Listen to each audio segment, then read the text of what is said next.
మామూలుగా చూస్తే పోస్టర్లకి నరబలిస్తారు. ఏం తమ్ముళ్ళు విన్నారా ఎప్పుడన్నా?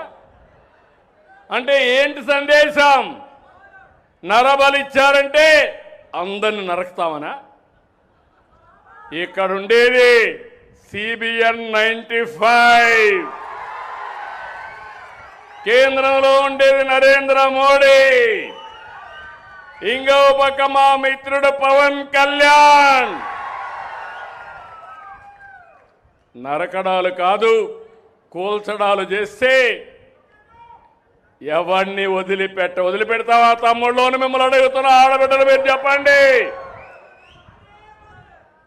అందుకని ఇలాంటి పార్టీల వల్ల లాభం లేదు. ప్రజలకు సేవ చేసే పార్టీలు రావాలి, అంతేగాని ఇలాంటి పార్టీ కాదు. కేంద్రంలో మహిళలకు అడ్డుపడే పార్టీలు కూడా కరెక్ట్ కాదు.